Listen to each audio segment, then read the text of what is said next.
welcome to the Porsche Cup Challenge here for week 12. And tonight, the wonderful tricky track here in Germany. It is very long. It's called the Green Hell. It's not its official name, but that's what it's coined by the racing community. It is a tricky track. And we've got some championships to tie up here. I know the amateur championship's already a little bit tied up there by Aaron Hall, but we've got some racing to do. A longer race tonight than usual, so let's see what we can find. Joining me tonight is Zach Purcell. How you doing? I'm doing great. It's a little generous to call this a track, you know. I mean, they're basically just out there driving on what were actual public roads out in the mountains of Germany. So, yeah, like you said, extremely difficult. Number of error, possibilities here. But more than any other track, this is just one where you can't really race it at 100%. I mean, at any normal track, you don't really want to be at exactly 100. Maybe you want to be at 95 to, account for any minor mistakes. But here, I mean, you're just trying to remember where to go. And even guys who have done this track tons of times, it's still going 100%. It just doesn't work. And we've seen other races here at this track with other series, guys who are just absolute experts here. And they still, the track still bites them if they get a little too comfortable or a little too confident.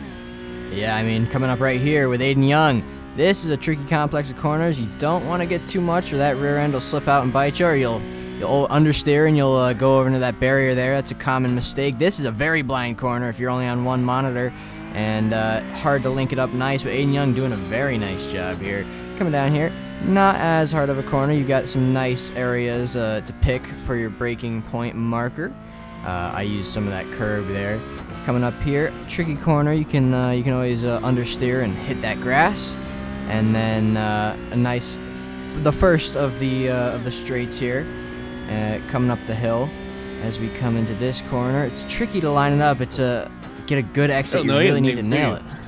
I don't know the names, but I know where I'm going. I've driven so many laps at this track, it's not funny.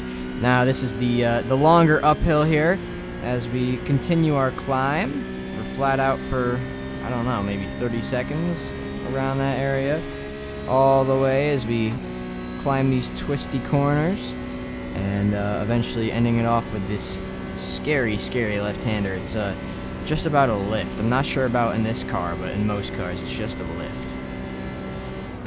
Yeah, it's definitely they do a little bit of a drop in the revs and do a little bit of lift to just survive, because that one is very difficult, especially on the cold tires that they're going to have. I know it's like 4 minutes into the race by the time they get there, but still the tires will not be at optimal temp. Yeah, it's definitely like you mentioned, just really long into the race by the time we get here. It is such a long track. 7 minutes and 48 seconds is the pole time right now. And how about that? A difference of 4 seconds. Now this is going to be one of the less racy tracks. I know we've seen some good battles, but this is really where you can see those pace gaps start to come along. It's such a long track. There's a lot of corners, and there's a lot of, even if you lose a tenth a corner, that's still a lot of time you're losing.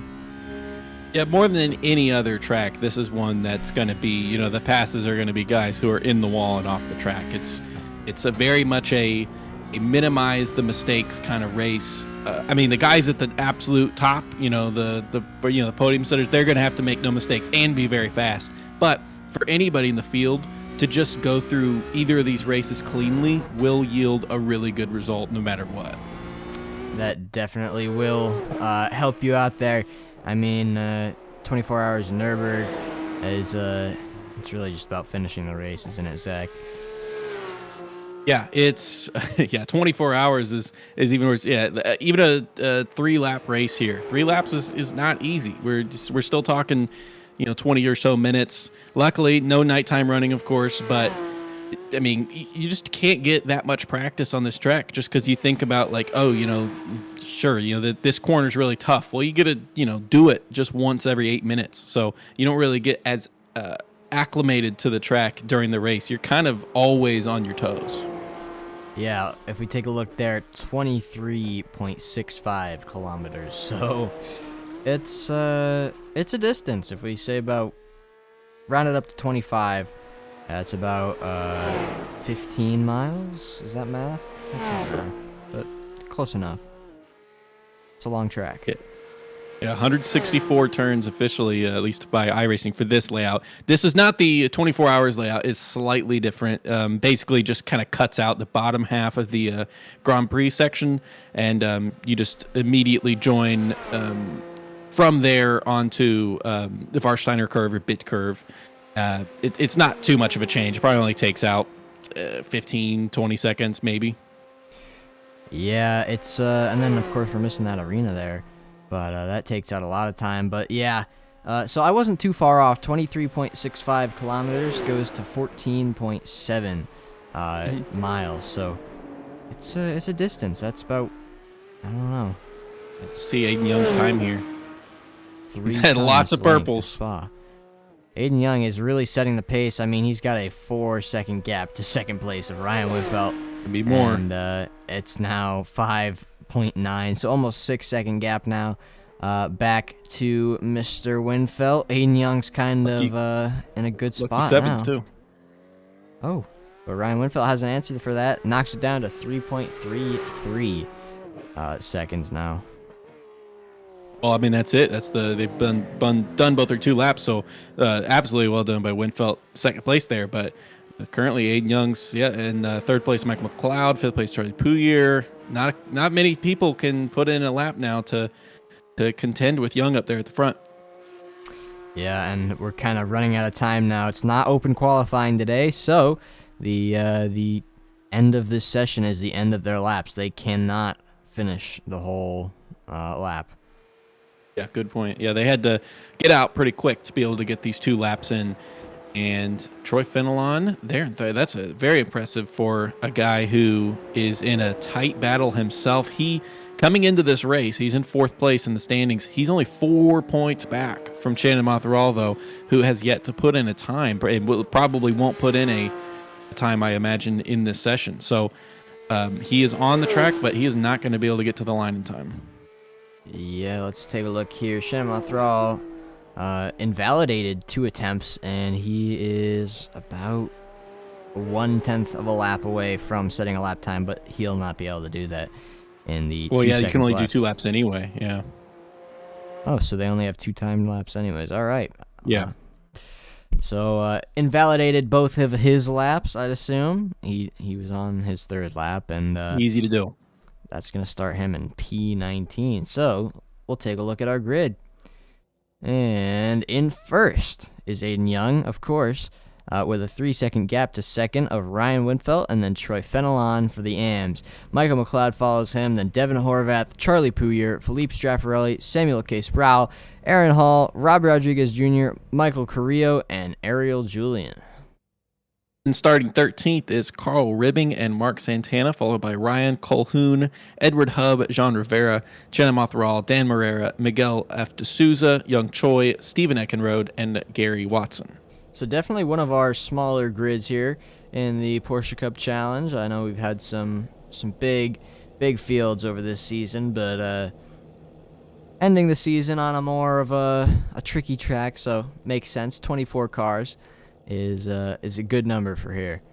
You don't need that many to have some fun. Yeah, I mean, when we did the 24-hour Nürburgring, there's 4 classes, and I think there's only, eight or 9 cars per class, and it was still a nice challenge. Yeah, there's a lot of, a 50-car field, and there's four classes. That's it's not gonna let you do 24-car classes, but you still have a lot of fun. And I love this track. This is my favorite, or one of my favorite tracks on the service. I've done more laps here than anywhere else, possibly second to Spa. And more laps or more time? More laps. That'd be pretty crazy. I think more laps, but definitely more time.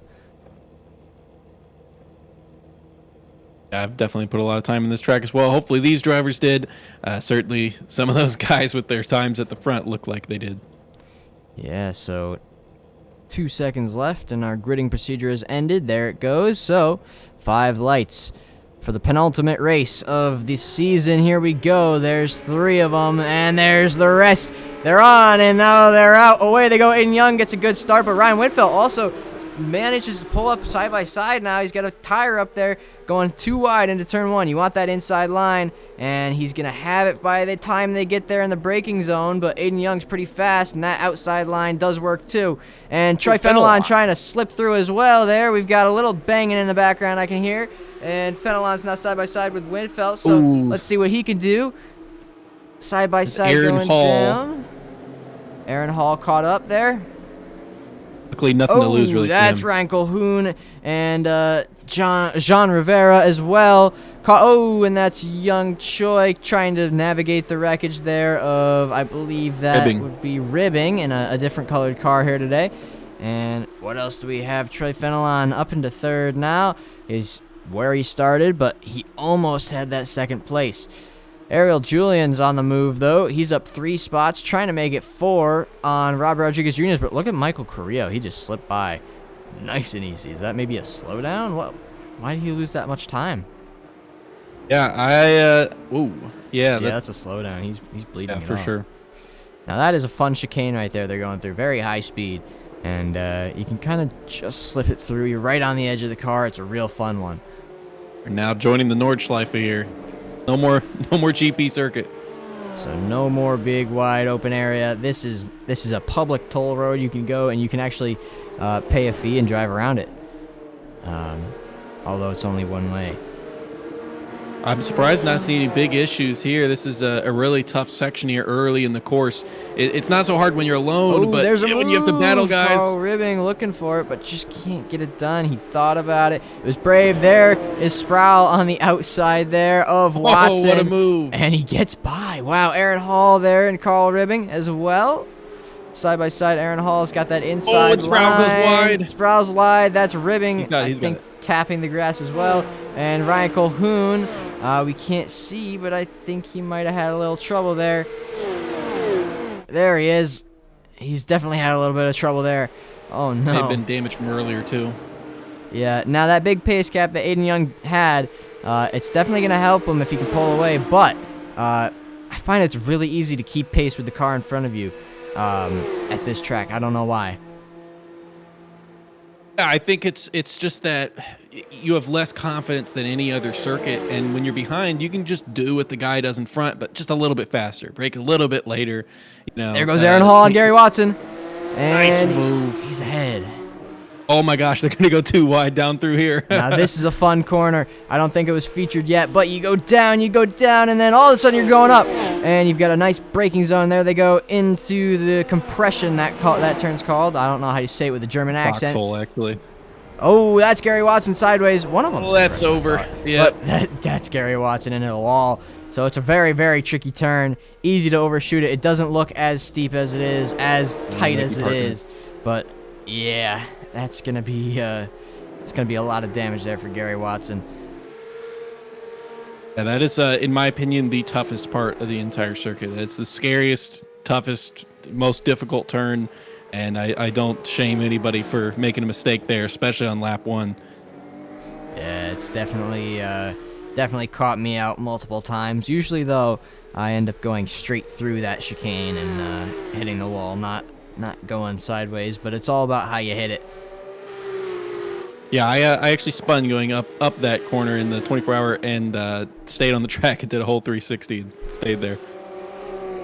It's just such a tricky track, that's for sure. It's really, really, really hard to have a perfect race here.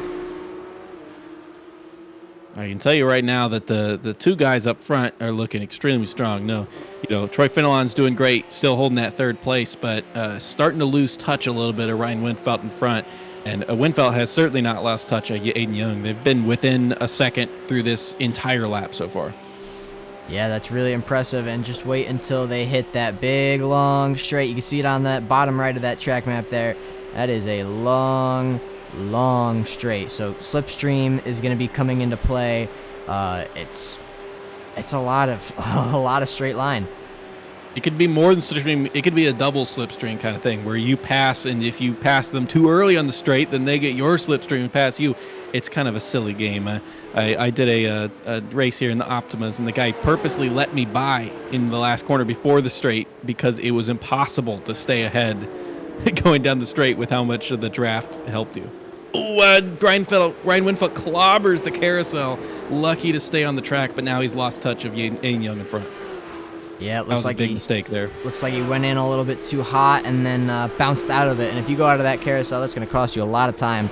It's the it's that banking there that lets you go as fast as you can, which Aiden Young utilized very nicely. Oh, is that some smoke I see? Troy there, go a little wide. I think we're all right though. So let's take a look. Going into the carousel. Sam Sproul out.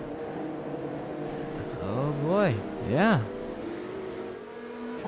Trying to figure out what that was. He was side by side with Aaron Hall. They're coming down that long straight section after they got through Bergwerk, and then that was just a weird incident. He just drives off. His tire hits the dip. There's a dip right there, which normally your car's not there, and it touches just the curb, which isn't a really big curb, but he's just going too fast for the car to handle even that minor of an incident. Yeah, so 6 minutes into this race, and would you look at that? They are still not done with lap 1.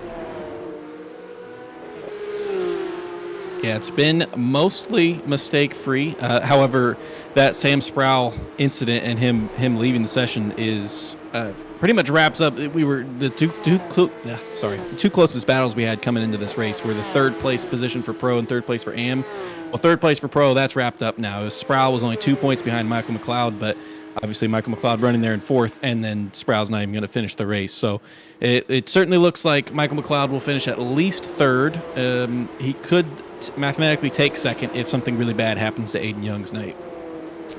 Yes, Devin Horvath leading that championship there, the Pro. This is the second carousel. Oh, and that's Ariel Julian in the second carousel, tapping the wall, and that's going to cost him some time and some damage.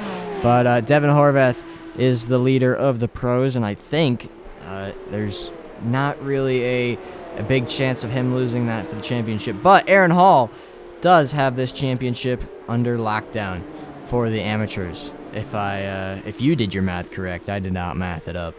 But yeah, if I did do it correct, he's safe from Carl Ribbing no matter what happens today. Carl Ribbing having a good race there. He's currently in 12th. Obviously, we saw Aaron Hall get involved in an incident early, but he's just out there for fun right now. Yeah, so this is the long straight coming down. It ends with a nice, getting really close there with Rob Rodriguez Jr. and Michael Carrillo. But Carrillo is going to come out ahead of that altercation there, but ends with a nice uphill braking zone into a right-left. And again, they go on to the GP circuit. Wow, yeah, 7:52 for that lap for Aiden Young. I mean, obviously it's slower because they had to start from a standstill, but to only be 6 seconds slower on the first lap, starting from a standstill, that's an incredible time. That sure is a very, very fast time, and now Ryan Winfeld's fallen off a little bit more. He's down to 2.7 seconds there. Oh, I'm hearing crashes ahead of Stephen Eckenrode here. That's Young Choi in the wall. Yeah, also another one of the toughest sections, just was a little too fast and then hit the curb really, really hard. It's one of those times where it's like, oh, I'm too fast. I need to change how I take the turn, and you just can't hit the curbs like that. They make them big there for a reason, and unfortunately it bit him there. And he does have some damage to the front, although I thought it would have been worse. Yeah, it definitely could have been worse, but lucky for him, it wasn't. So it's a give and take. At NERB, there's a lot of time to be lost with damage. That long straight, if you get aero damage, you could be down a few miles per hour, and that's a big no-no. That'll be bleeding time. Ariel Julian, Mark Santana, though, let's see here what's happened to them.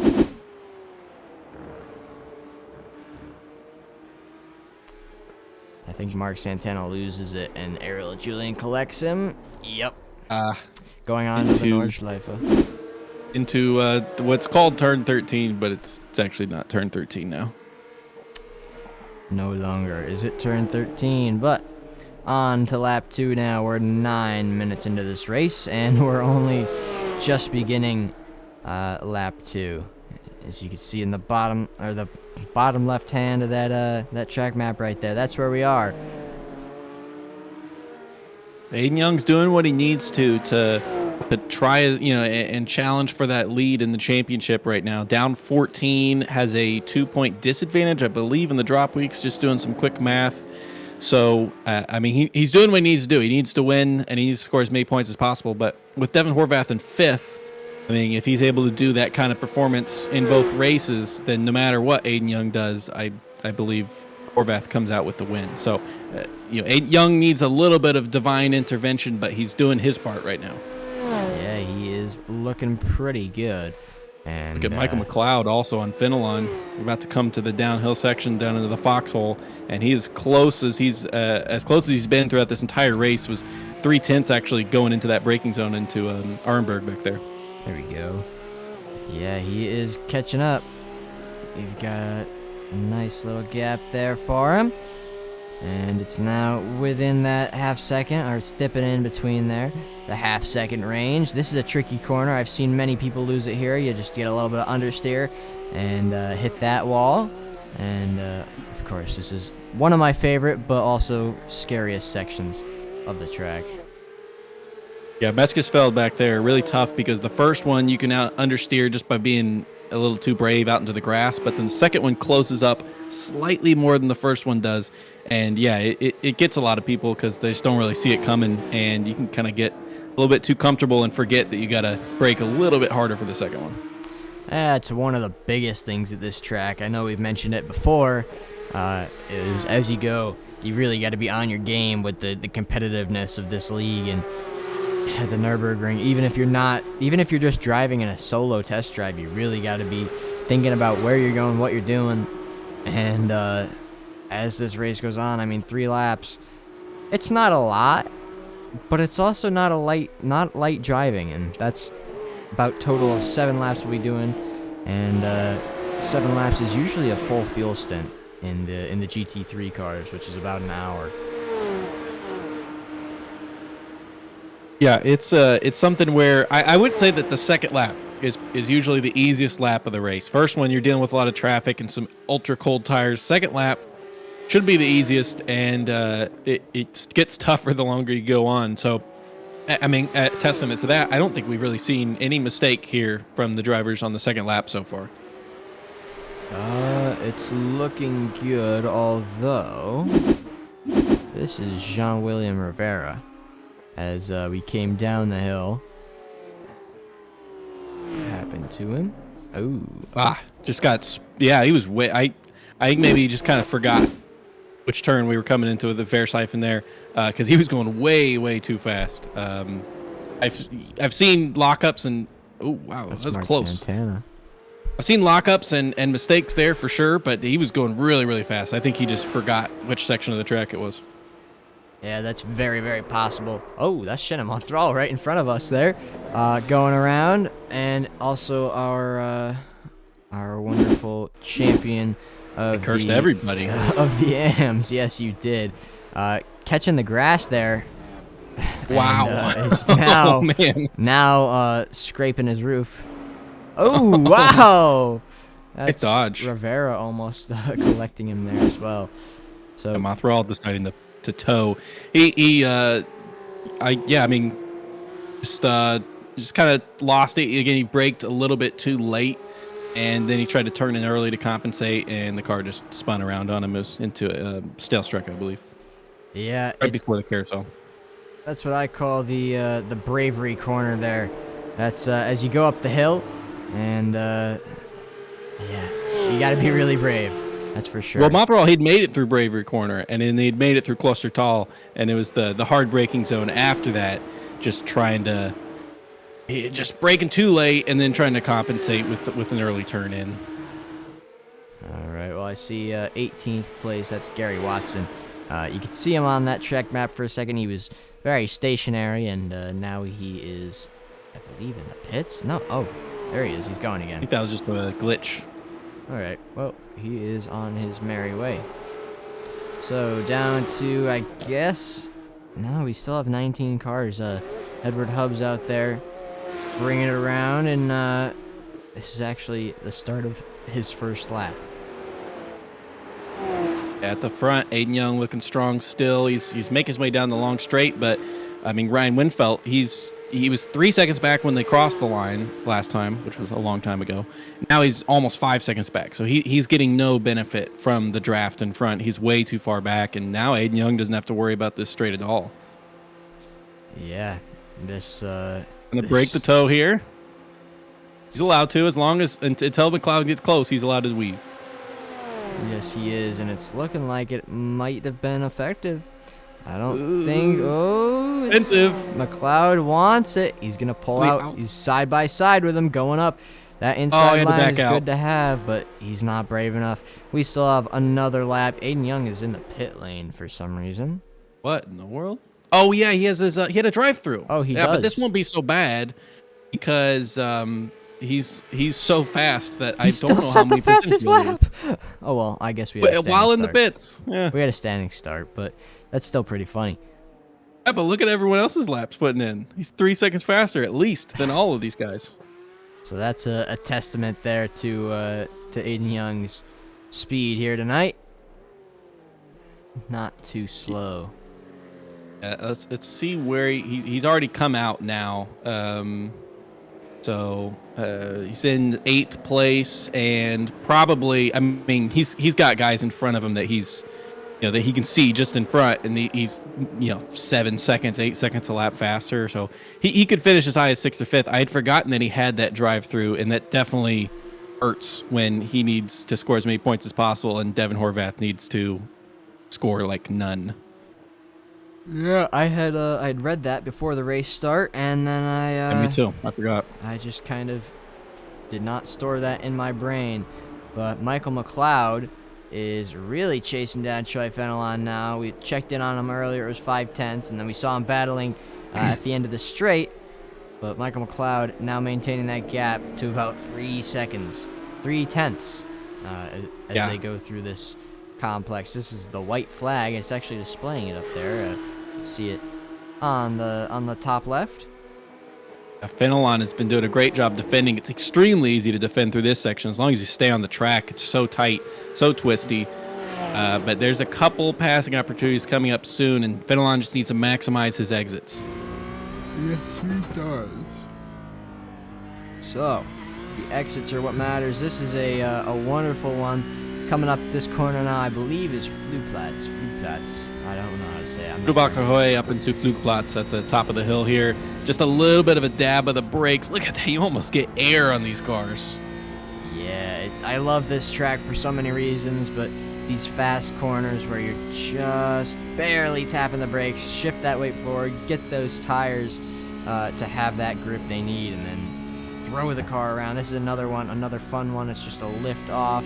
But it can be really, really easy to lose that rear end, especially in the Porsches. Yeah, especially when you've got a guy breathing down your neck. 2 really tough turns there, and Fenelon's still crushing it in front, but he's got, he's got a long way to go still, even though it's a white flag. Yeah, they definitely have a long way to go. They still have, I'd say we're about 2 minutes into this lap, so 6 minutes to go. Aaron Hall making up a position there. He's leaving the pits finally after that big crash he had. Yeah, that's that was a pretty spectacular one. Aiden Young's about to make a move here on Rob Rodriguez to take the spot for 7th place. So just getting a few extra points. I'm not sure if he got the exit to do it here in Meskisfeld or not. Doesn't look like it. He's going to have to wait a little bit longer. That's hurting his chances of getting up to Carrillo in front, and then certainly Straffarelli in front of Carrillo. I think even if he had that exit, that's a very, very scary corner to pass in. It's high speed. Sure. It's easy to go really just tire in the Better grass exit and here. done. But he's got the run now, maybe? These are all... It's a really, really tricky complex here. His best bet might be hopping that slipstream as they climb the hill, going up to the fast left-hander. You really wanted by into Versailles there, tried to take the inside, and Rodriguez running pretty defensive here. It's possible that he can keep him, but I mean, there's a couple long straights that'll be tough. There are a few of them. I don't know. I A mean, little wide by Rodriguez. Now coming to next Moulet. as they come through this right-hander, this is the first of the longer straights here. The flat-out sections. It's not really very straight, but the slipstream could be working. He's going to let it by. He's letting it by. And there he goes. Robert Rodriguez Jr. maybe going to try to capitalize on that slipstream as they go to the next one. I think he's just playing passive. Yeah, just letting him through. We'll see if he's able to catch up to Michael Carrillo or not. But yeah, look at that. McLeod's actually fallen off of Fenelon, and now Horvath's the one that's putting McLeod under pressure. So Fenelon may have been able to survive this, and with the fighting behind him. Yeah, it's easy to lose a few seconds here with just a little bit of a mistake. It's, I mean, so many corners. It's hard to have them all perfect, like we've said many times, and go a little bit wide one place, and there you go. 2 seconds gone. Yeah, 164 chances to make a mistake. So, although it looks like McLeod's clawed it back a little bit, it's got about 6 tenths between pretty much all of those guys there. Now, this next section of corners I'd also like to note as one of the harder ones. As you come up to this left-hander here, you kind of got to float the car through. If you touch the curb, you're probably going to end up in the left side barrier there, right there. And then don't cut it too hard. And then don't touch the outside, the inside one there. And that was not very good job. There's the Hoyak to the highest point of this entire track, and it really feels like that. It feels like you're at the top of a mountain. And now you're on your way down. This is another one of my favorite complexes at corners. It just flows so nicely. And then downhill, 2 more before we hit another right hand that goes uphill. Right here. This is, I believe, known as YouTube corner. If you look up Nürburgring crash compilations, you'll see a lot of open track day incidents around here at that camera angle just there. That one's that one's actually a few turns forward, I believe. It's here after the jump. Not a jump in a road car, but that right there, I believe, is YouTube corner. I don't know what they all label them, but I see most of my YouTube videos at that point. Anyways, moving on. We've got Young Choi in 12th place, but he's under attack there. Jean Rivera, who looked like he got in the grass. I thought he was about to go rogue there. As they come now down into this area, we just saw Michael McLeod in the 3rd, 4th, 5th area coming through here, and now it's their turn. Look at that field spread over just 3 laps. Aiden Yang going through the Klein's carousel is just a little bit over a second back from Carrillo. I'm not sure if there's going to be enough draft here for him to actually make the pass and get up into 5th place. Yeah, he did manage to get by Felipe Straffarelli, which we didn't note. Yeah, I think Straffarelli must have made a mistake because he was ahead of Carrillo before he was in 5th. So yeah, mistake must have been made, but I think Carrillo may be able to keep the spot here. Yes, Felipe yeah, it went looks off like he for will. 4 seconds, but Carrillo's gonna have 5th if he just keeps it nice and clean in the final complex of corners. And as they come through the final complex, here's Ryan Winfelt. One more corner, and he's gonna take the win here in the Pro Division. In week 12, the sprint race has ended. There you go. Ryan Winfelt is your winner.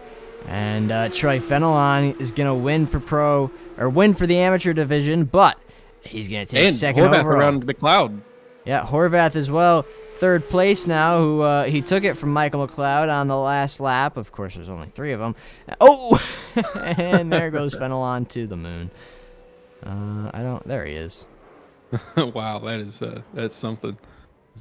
What was that? What banner did I just see on his car there, on his roof?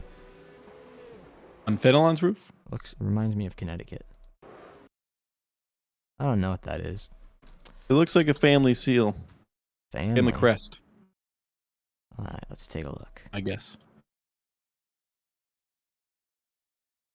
I've got no idea. Anyways, Jean-William Rivera, this race ain't over. He has well, it's a little bit longer now. Oh, I am not live. There we go. Yeah. All right. Jean-William Rivera, he was at one point pretty close, but he's now, he had a little bit of an incident there in the final turn, and that cost him a chance. Yeah, it was interesting. Didn't lose it in the spot that you usually do back in that complex there. It was actually the final turn. And this race is not over yet. We're only about halfway through the lap for these guys here in 19th and 18th here. Oh, and we've also got Edward Hubb just beginning his last lap as well. So we've got about 8 minutes till this race ends. But Yeah, I think he was in the pits right before the guys finished. But yeah. Oh, Gary Watson's around. And that's going to put a damper on that end of race battle here. And he's going to have to settle for probably P19. Unless he tows, and Edward Hubb might be able to get ahead of him there. Yeah, that was some pretty bad net code there. That wasn't Motherall's car actually hitting Watson back there. So unfortunate for that contact. Very unfortunate there, but now we could just follow them around as they make their way here. Let's take a look at a static shot, eh? Oh, maybe not. Maybe we don't get one.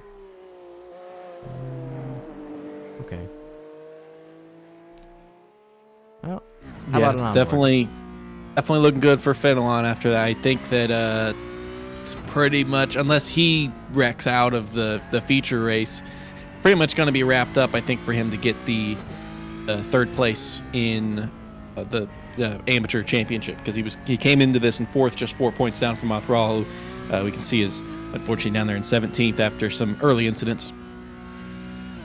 Very unfortunate, but 18th, sorry. What can you do? So let's see here. We'll take a look at our gap. This is how they'll finish. The spread of the field is quite insane. We've got almost a minute separating first to 11th. That's the nature of the Nürburgring here. And look at obviously we have a lot of guys who gained spots because a lot of guys actually didn't get in a lap time, but young Choi there, the primary gainer, up 10 spots from where he started in 22nd and made his way all the way up into 12th. So we even saw him have a little bit of an incident. So I wonder, I mean, he only finished 7 seconds back from Santana. Potentially he could have even got up to 11th or even 10th. Very, very possible.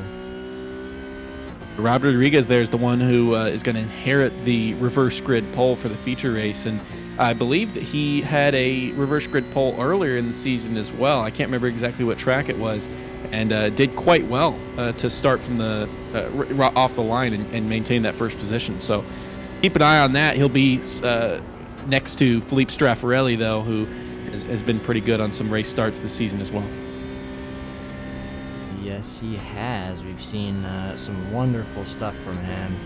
Devin Horvath has been really good on race starts. He'll be starting in 7th place, so watch out for him.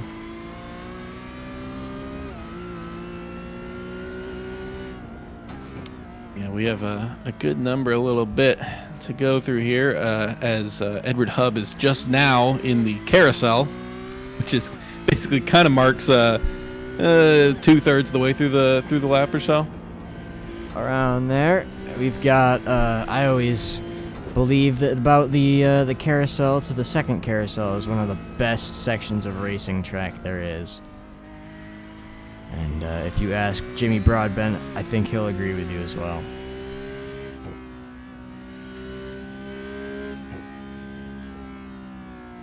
Oh boy, Edward Hubb. Oh, barely keeping it on the track there.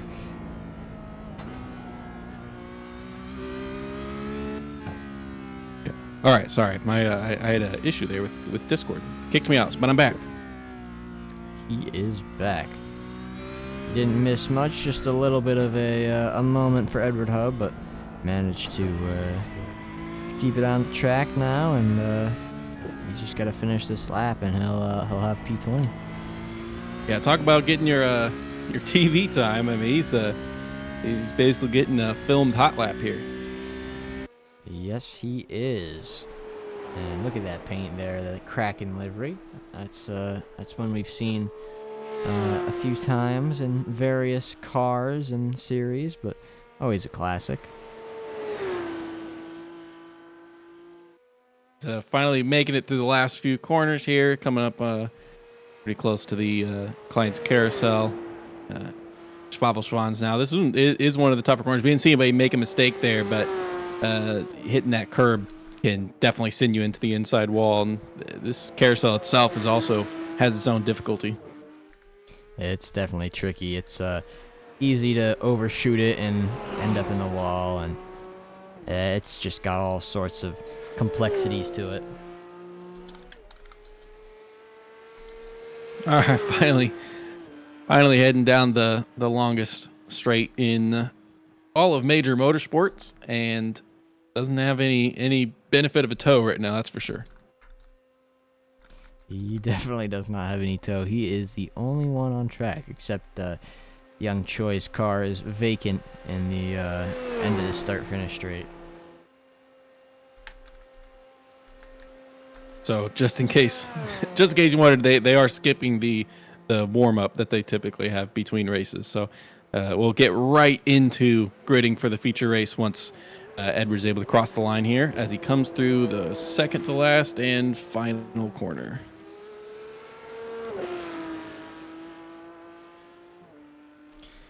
Alrighty, there we go.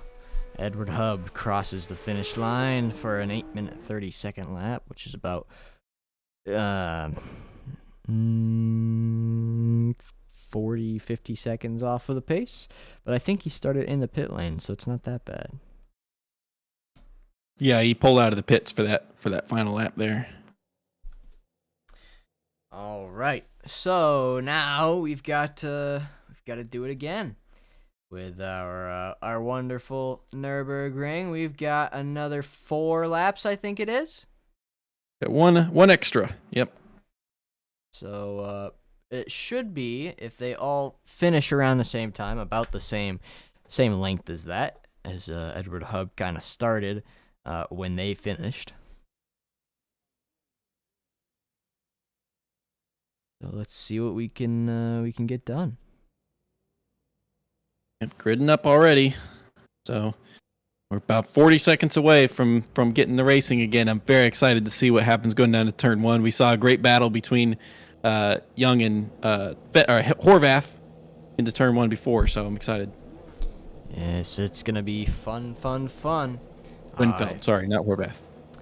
I very much love this track, and it's a really great race whenever we're here, but the gridding procedure has ended. It's been a quick one.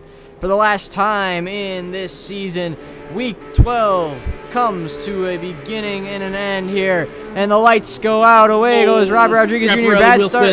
Bad start there for a few people. I think Aiden Young's getting swallowed up as they come into turn 1. Oh, Young's doing great. Young's doing good, actually. Lost like 9 spots. All right, Aiden Young is actually up to P2 now. I see. Carrillo's Rad Ryan. Winfeld's caught up there. That's Devin Horvath caught up.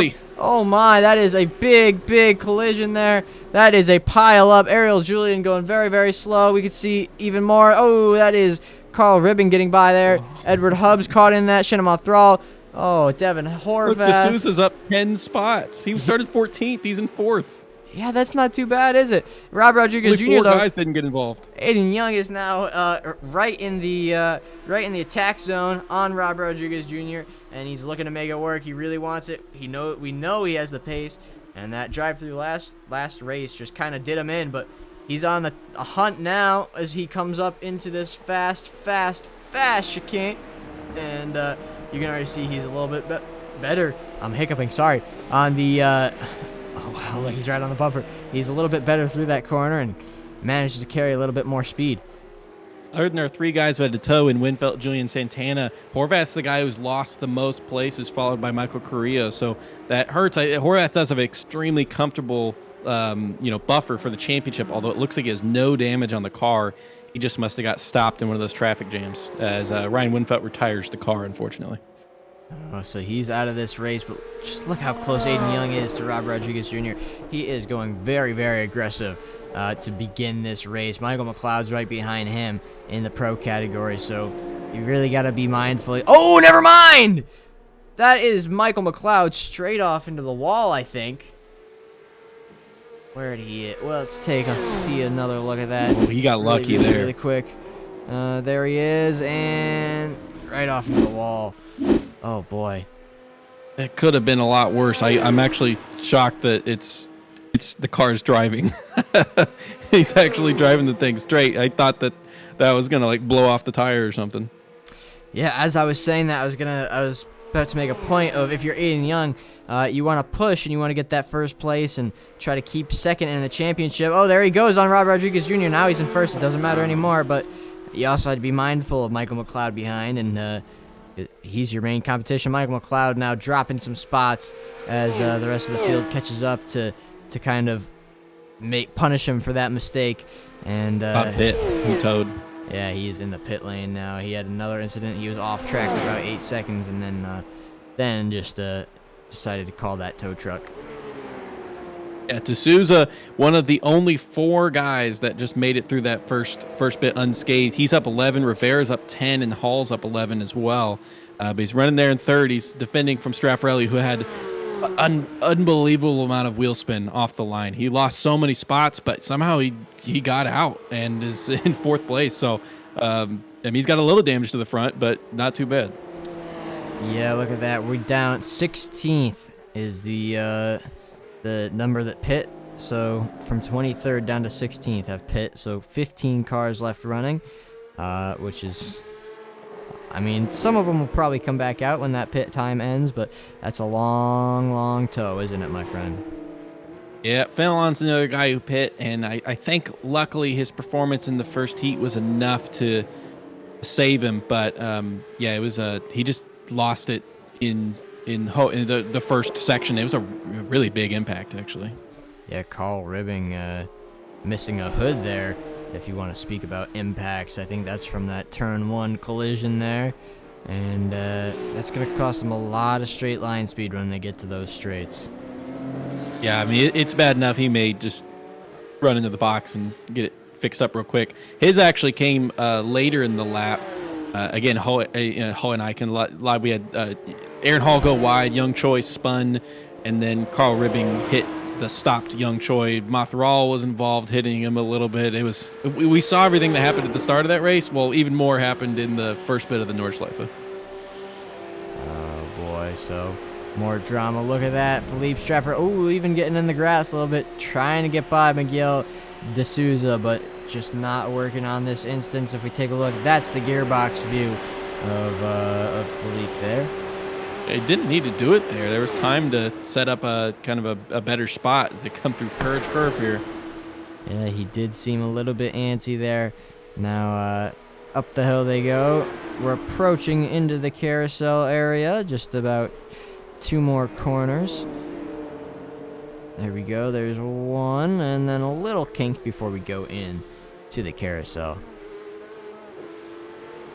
Yeah, Horvath has made up 7 spots from when I had mentioned he was down 10. Now he's only down 3. So 9th place isn't exactly where he wants to be. Hall, though. Hold on. Wow, a pass into the carousel. Yeah, Hall had to take a little bit of wider line, wait to get into that carousel, and file behind Carrillo. That's a very brave, but very, very well executed move. Hall has really bad damage to the car, so I think that helps a little bit, being able to make a pretty brave move, because, you know, the guy doesn't, I mean, Carrillo has a little damage. You know, he's got it to the rear right, and to the front right. That's going to be a lot more damage for him. But lucky for him, evidence.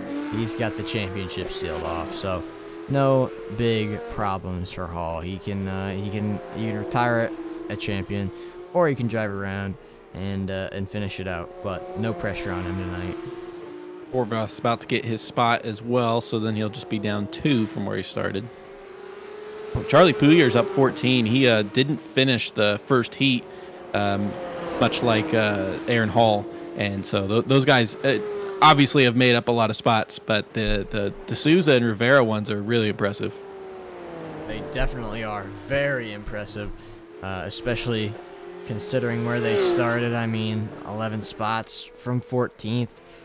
It's not too bad. And now Philippe Straffarelli's trying to make that only 10 spots for D'Souza, but Been trying for a bit, still hasn't been able to get around. He's really attacking those corners, and it's working well for him. I mean, 2/10, not a lot coming up the straight. Maybe that slipstream will help him out and let him finish the job, but then you have to run away, which is even harder to do. Straffarelli gets kind of chucked out of that a little early, and now that might have hurt his momentum enough that he's not going to be able to make the move. Let's see. This is an important turn here, and it looks like he's taking it a little bit faster than D'Souza in front. Let's see what he got spat out of that carousel, and it really hurt him.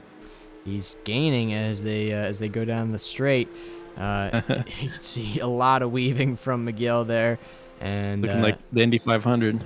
It's not really helping. You can see that number still coming down to 6/10 now, but I'm not quite sure it's going to be enough as they crest the hill going under the Bilstein Bridge. And to be fair, it's not horrible, but the Straffarelli does have some damage to the front of the car, hurting the front a little bit. Again, D'Souza has no damage because that's how he got to the front, was avoiding everything. It sure was. Now look at this. Michael Carrillo just barely behind Jean Rivera. Over the course of just that last third of a lap or so, Aiden Young was 3 seconds faster than Rob Rodriguez. That's not too bad at all.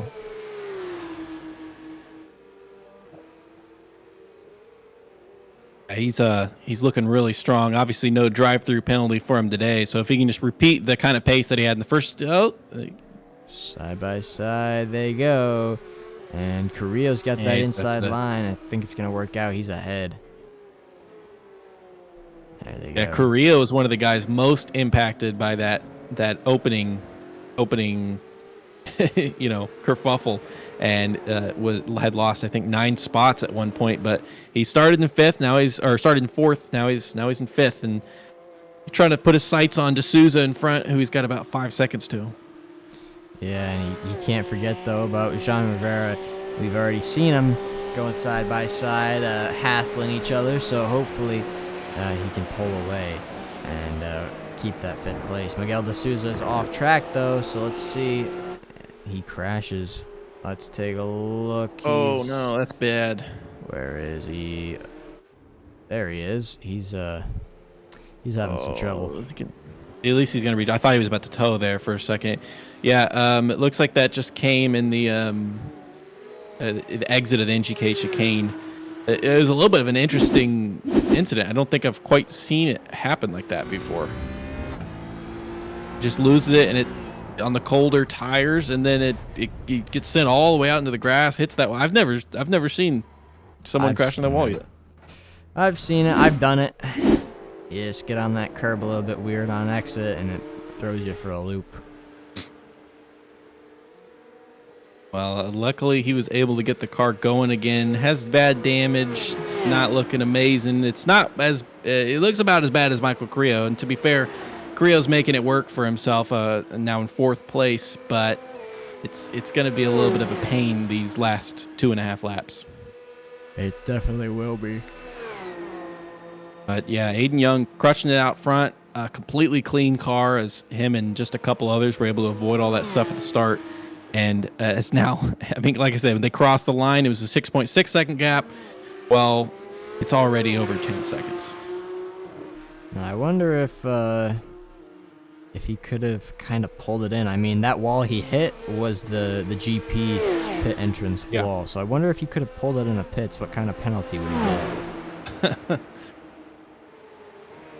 That might have been, even if he got a penalty, like a 40-second stop and go, that might have been faster than trying to limp the car around. Food for thought. I'm not seeing any mistakes from Young out front, that's for sure. But taking a look at some of the other guys that have made up a lot of spots, we can see Charlie Pouillet right on the camera. I got Rivera in front. Rivera having to battle Carrillo earlier and lost out, and Puyar kind of trying to fill up his mirrors going into Adenauer four steer. Oh, that's Carrillo right there. Actually sideways. Oh, wow. And that's Puyar as well. So this is your track for the curse. You cursed Brad, and now in another league, and now Puyar and Carrillo. Yeah, Carrillo did exactly what I said in the first heat. Was got a little surprised by Metzgesfeld 2 needing to be taken a little bit slower. It's a little bit tighter than the first one. Had some understeer, lost the car, and then Puyar was just scrambling to avoid Carrillo, and both those guys got into the grass. Luckily, really no damage for Puyar, but yeah, that's exactly what happened. But yes, I do have a curse at this track, especially. That was a weird line by what was that hub there. Yeah, I think I saw a little bit of smoke there, maybe a little lockup as well. As Gary Watson and Carl Ribbing are getting pretty close, and Carl Ribbing wants that spot. He's gonna take it. Gary Watson's probably let him a little bit there. Yeah, if he did, it was at the end. It was pretty lame. That's still a brave send, even if the guy's letting you through. So, great car control. Very much so. Edward Hub and that cracking car that we discussed earlier is now on the chase for Dan Marrera. This is the battle for P10. Yeah, a lot of good points and good positions on the board with so many people who have already called it quits, or at least had a big enough incident it's effectively taken them out of the race.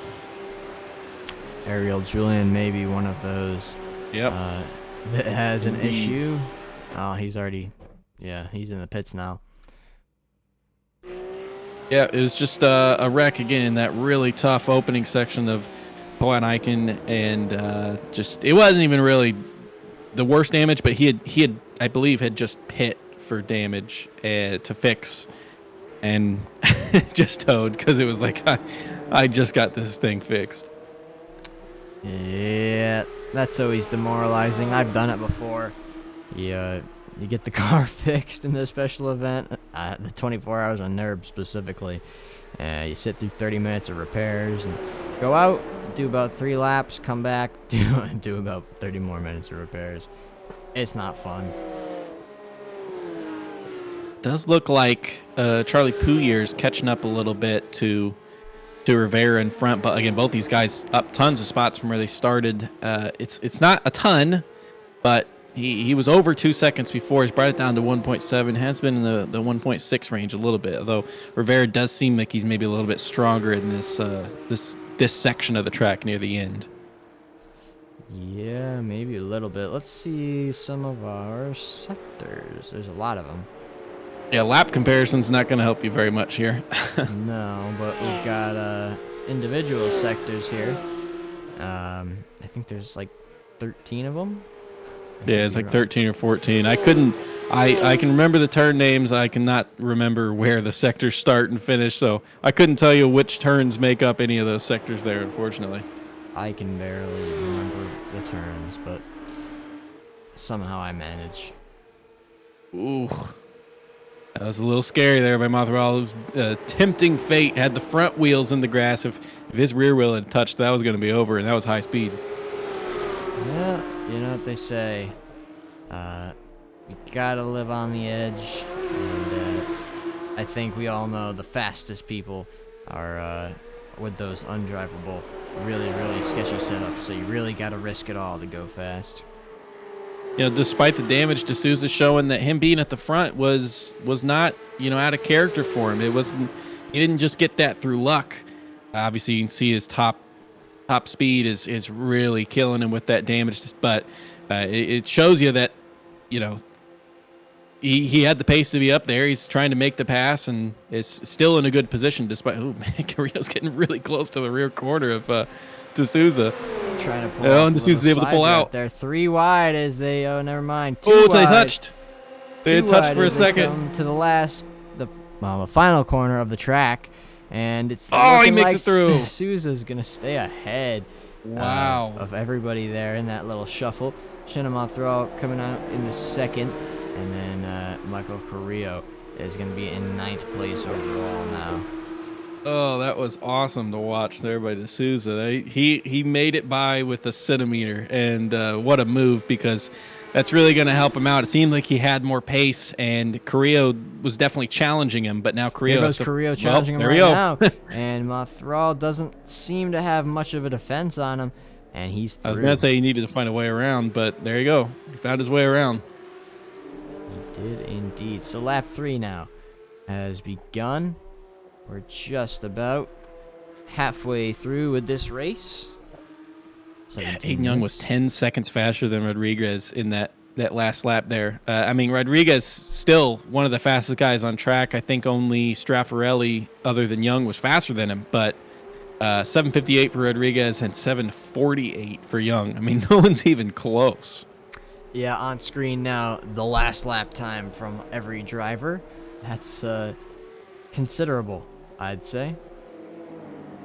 Yeah, it's not something that I think that Young has to worry too much about. It does leave some option here for Straffarelli to catch up. He's 4 seconds faster on that lap, and he's got 5 seconds ahead of him. So may not be able to get the chance on this lap. On the final lap, Straffarelli may be able to make the move for second place. That would be a lot of fun. Let's see. I think Robert Rodriguez Jr. does have a little bit more pace. That might have been an off lap. Let's take a look here at their best time. No. Well, that was I guess so. We've only had 2 laps, and one was the start, so yeah, that's how it went. Not much I can really say about it then. Ariel Julian there retiring the car, so we do have 19th down out of the race, and the next 4 or 5 are 2 minutes back or more from the lead. Yeah, we could take a look here in just a second at the overall gap. So 2 minutes 42 seconds from 1st to 15th. Ooh, and there's Carrillo already able to make the move into D'Souza. Yeah, he's gonna have it. He just has more top speed. They both have damage, but clearly his is not as bad. So nicely done by Carrillo. Luckily, he doesn't have to make the move into that nice left-hander there, because that's a pretty scary one to do it in. Edward Hub crashing there in fluke plots, touched the grass on the entrance, and decided to tow the car. So that adds another one. We've got Mr. Dan Morera very close to getting collected in that as well. So now we might add a number to 18th down, possibly. Will be behind or out of this race. Oh, is that a double? Was that both of them? No. Only Jean-William Rivera there. Sliding off. It looks like his car is in pretty good shape, considering. Yeah, I don't even really hardly see any damage, but yep, second part of Meskisfeld again. There it is. That's Miguel D'Souza, and in the same corner. Second part of Meskisfeld. That's, yeah. Not as lucky for Miguel D'Souza. Well, to be fair, on that one, that was, he had gone wide in Meskisfeld 1, got in the grass, got sent to the inside, and was just along for the ride into the wall there. So his mistake was on the first half of that double turn, and that's really bad damage to the car. I think he's, Yep. yeah. Well, Carrillo lucky that didn't happen there. It almost did. It almost did indeed. That is scary. As you can see, Dan Morera definitely catching up to him pretty quickly now.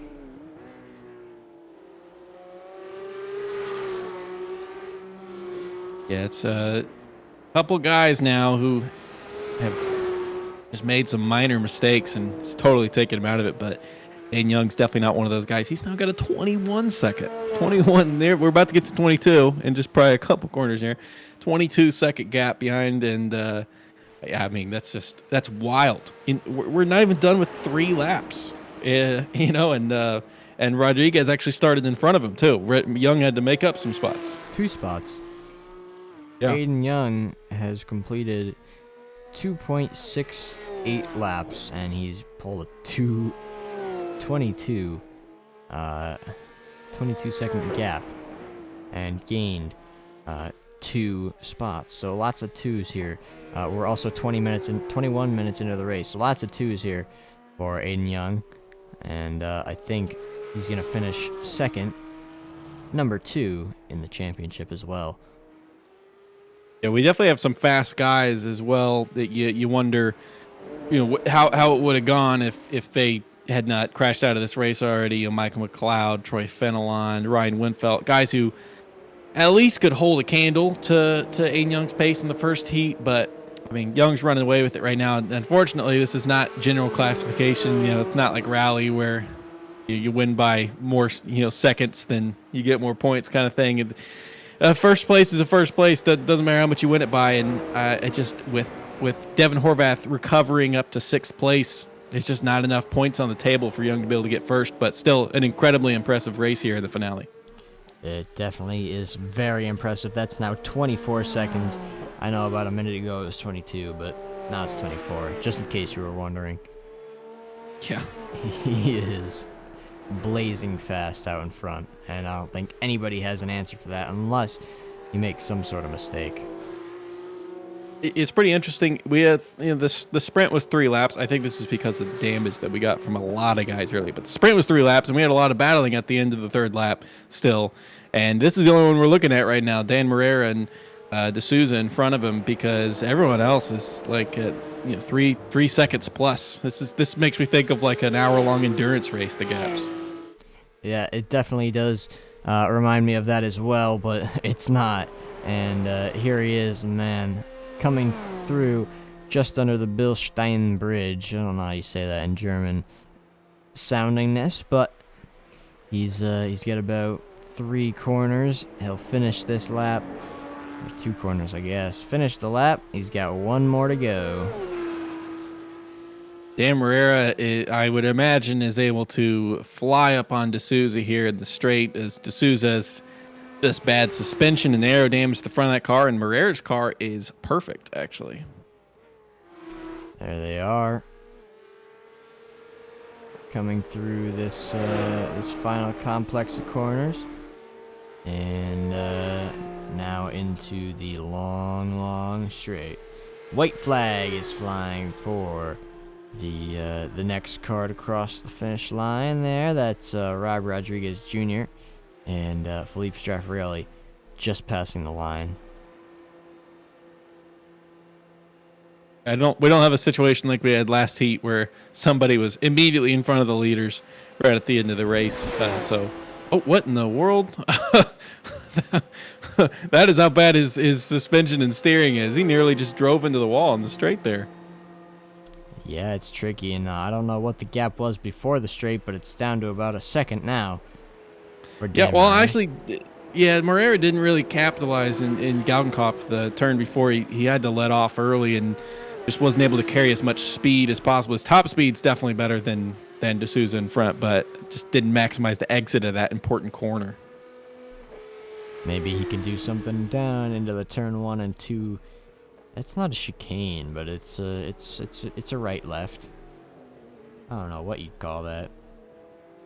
It's a stretched out chicane. It's a horrible chicane. That's what it is. But it looks like D'Souza's car is a little bit. It handles a little bit better in the slow speed. The fast stuff looks like it's pretty tough for the car. That almost did him in. Devin Horvath. Yeah, he's surviving. Michael Carrillo are doing a little bit of a duking it out now. You take a look. Here's the gearbox view as they that's probably going to be over soon. So on the white flag, this is for all of the biscuits. I know I say that every time, and we've got about 140 corners to go, but hey. Yeah, Horvath with a extremely clean car, no damage. Carrillo's had 2 collisions now, and it's going to be difficult to hold him behind. I mean, it was like a 4-second gap just a little bit before they finished the previous lap. So I think that it's for Carrillo, just stay on the track, keep a good position. You're probably going to lose one to Horvath there, but you may be able to keep ahead of Mothral behind. That would be very, very good. Now, side by side up into Flugplatz. Michael Creo on the outside. And Rivera going to take 6th out of that. He doesn't want to challenge it with that inside line, so he backs out. Yeah, that's surprising. I guess Rivera has some damage, but I mean, Carrillo's car is all busted up, and now Horvath's trying to maybe get both those guys. That would be pretty good for him, although I'm pretty sure his championship is as good as sealed. Yeah, it's tough to do all that mental math on the fly, but I think given I mean, obviously he's well off the lead, but he's still 7th and could get up to 5th. Strong showing in both races. I think that he sealed it up for himself. He had a pretty good buffer coming in. Yes, he does. So, just about, let's see, 1/3 of the lap done now. So, he'll be on his way. 2/3 of a lap to claim that title. I guess we do have young Choi right now, who is on the straight. He will, unless someone wrecks, he will be our special TV feature once we get to the end here in 8 minutes or so. The Batman car. All right, though, we're out halfway through the final lap there for Aiden Young, about 4 minutes. Rivera goes into the grass. Oh, what a save. Oh, what a save. Wow. A little bit of a lockup. Not too bad. A little lockup's better than a big crash into the wall. It nearly had that, too, as Choi actually comes in the pits.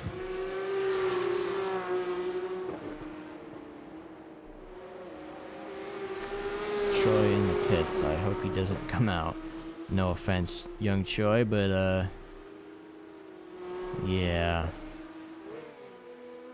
I'm pretty surprised to see again. We were coming into the start of this lap. Horvath is like, oh, he's got so much more pace than Carrillo, and now actually Rivera being between the two. I mean, Carrillo's he's way down the road. Horvath almost has really no shot, I think, of getting up to him at this rate.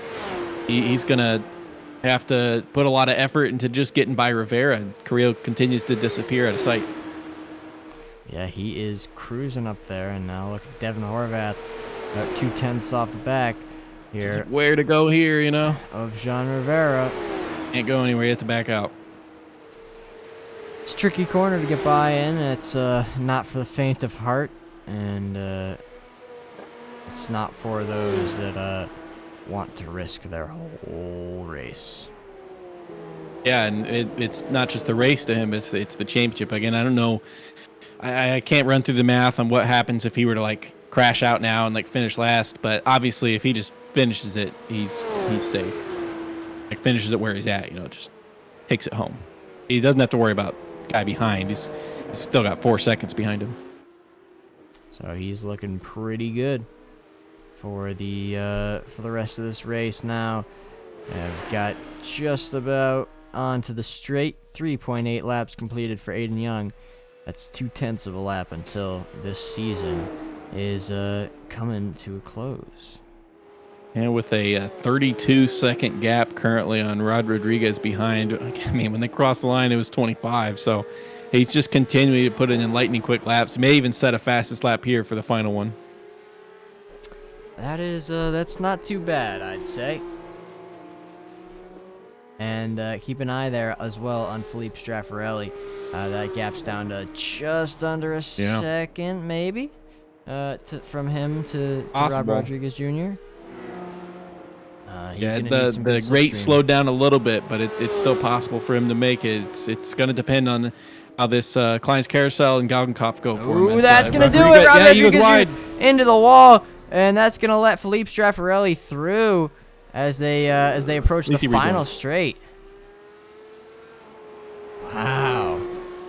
I don't know if that's on Straffarelli there. Does that count as a curse? I was talking about it. I don't know. I was talking about Straffarelli. I feel like for the curse, it would have been for him to do it. But yes, I did mention Rob Rodriguez's name, so something was bound to happen. All right. Well, Aiden Young on the final straight, and he's going to take the win to bring the season to an end. Aiden Young's your winner at the Nürburgring here for the feature race. Nicely done. Nobody could answer that pacey that he had there. No. And really an insane performance from Aiden Young. Yeah, that lap was faster than his qual lap even. Qual lap was a 46.777, and that was a 46.394. Incredible consistency and speed. Yeah, that shows the real skill there of a 4,000 I-rated driver. Philippe Straffarelli takes second place.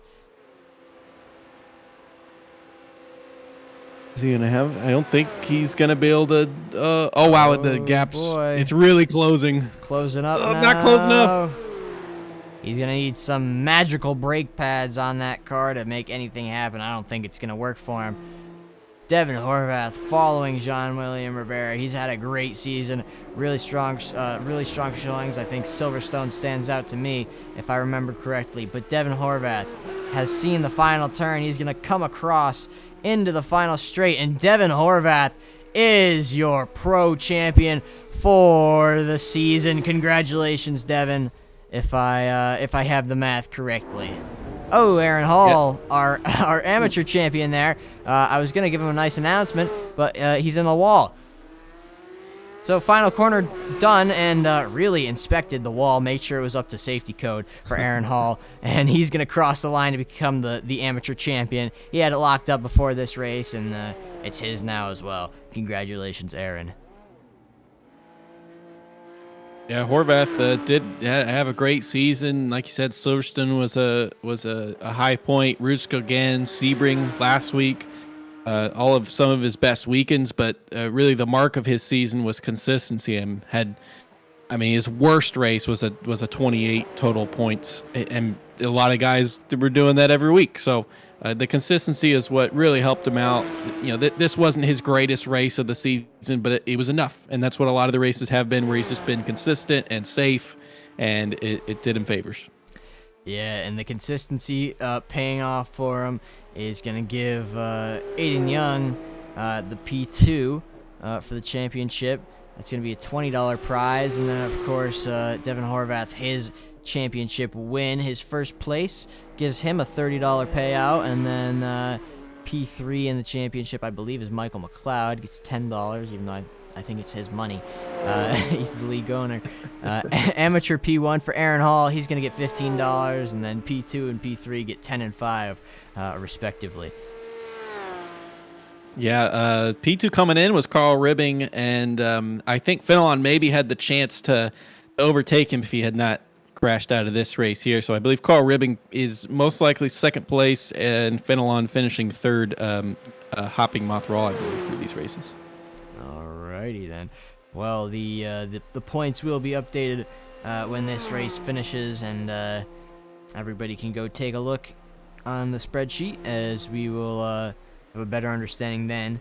There's a lot of mental math with drop weeks and heats to add up, but the championships we know this far are locked in for P1. And just a couple more guys. 14th, Stephen Eckenrode, 15th. And our last finisher of the season is going to be Troy Fenelon in that beautiful green car. Very simple, but he rocks it. There he goes. All corners completed for all 12 weeks. There it is. Congratulations to our champions, and what a great season from everybody. It's been a joy to broadcast for you. There's Michael McLeod doing some celebration in the wall. It's been a wonderful season to broadcast. Really enjoyed it, and we hope there's some great seasons coming up. Stick around in the league and do some more racing. So, for our feature results here, Aiden Young takes the win by 35 almost seconds there over Philippe Straffarelli and Rob Rodriguez Jr. Then you've got Charlie Poulier, Michael Carrillo, Jean Rivera, and your champion Devin Horvath. Then Shannon Montreal, Miguel D'Souza, Dan Marrera, Aaron Hall is your amateur champion. Then Carl Ribbon, Gary Watson, Michael McLeod, Stephen Eckenrode, Troy Fenelon, Young Choi, and Edward Hub. And finally, rounding out the field after those guys, Ariel Julian, Ryan Winfelt, Mark Santana, Sam Sproul, and Ryan Colhoun. Alrighty then. What a season of racing. Really, really enjoyed it, and glad we got to share this and broadcast it for everybody watching at home.